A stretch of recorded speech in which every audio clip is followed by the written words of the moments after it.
उत्तर प्रदेश में विधानसभा उपचुनाव की मतगणना संपन्न हो जाने के बाद जहां विजेता प्रत्याशियों द्वारा खुशियां मनाई जा रही हैं, तो वहीं चुनाव हार जाने के बाद हारे हुए प्रत्याशियों द्वारा अपनी हार पर मंथन किया जा रहा है। अगर हम बात मुरादाबाद की करें तो मुरादाबाद की कुंदरकी विधानसभा में भी उपचुनाव संपन्न हुआ, जिसमें भारतीय जनता पार्टी के ठाकुर रामवीर सिंह द्वारा ऐतिहासिक जीत दर्ज की गई, जबकि दूसरे स्थान पर रहे समाजवादी पार्टी के हाजी मोहम्मद रिजवान, जो 2 बार पहले भी विधायक रह चुके हैं और कुंदरकी को समाजवादी पार्टी का गढ़ माना जाता है।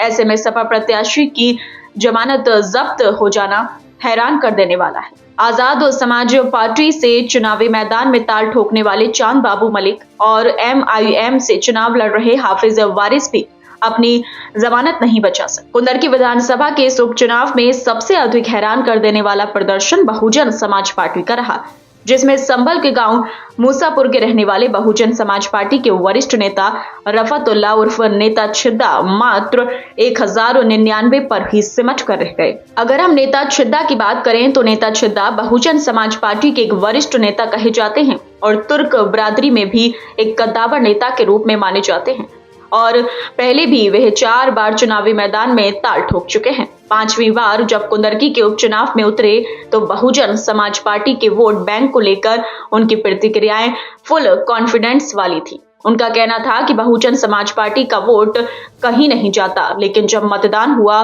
और मतदान के बाद रिजल्ट सामने आया तो वह भी हैरान कर देने जैसा था।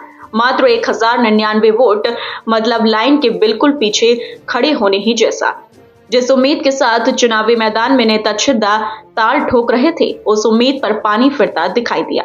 आखिर नेता छिद्दा का वोट कहां गया, कोई नहीं जानता। नेता छिद्दा तुर्क बिरादरी और दलित समुदाय पर फुल कॉन्फिडेंस के साथ भरोसा कर मैदान में उतरे थे, रिजल्ट देखते ही हैरान रह गए। BSP का वोट अपनी जगह खड़ा है और मुझे समर्थन सही मिल रहा है, और बाकी प्रशासन जो कर रहा है वो आपको भी मालूम है, मुझे भी मालूम है, लेकिन BSP का वोट बिल्कुल नहीं टच से मच हुआ। तो जीत को लेके कितना निश्चित है आप? अरे मैं तो शुरू दिन से ही हूँ, ये तो ऊपर वाला करा है, कोई यहाँ हो रही है। जब वो इंशाल्लाह मैं जीतूंगा, तुम परेशान मत हो। अब बहुजन समाज पार्टी की राष्ट्रीय अध्यक्षता मायावती जी का भी कहना है कि अब बहुजन समाज पार्टी कभी उपचुनाव नहीं लड़ेगी। 400 से अधिक सीटों वाली उत्तर प्रदेश विधानसभा में बहुजन समाज पार्टी मात्र एक ही विधायक जुटा पाई थी।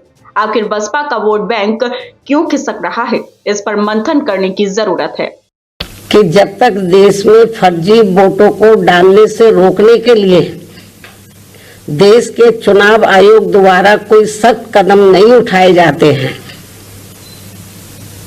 तो तब तक हमारी पार्टी देश में खासकर अब कोई भी उपचुनाव नहीं लड़ेगी। मैं उपचुनाव की बात कर रही हूँ, बाई इलेक्शन की। तो तब तक हमारी पार्टी देश में खासकर अब कोई भी उपचुनाव नहीं लड़ेगी।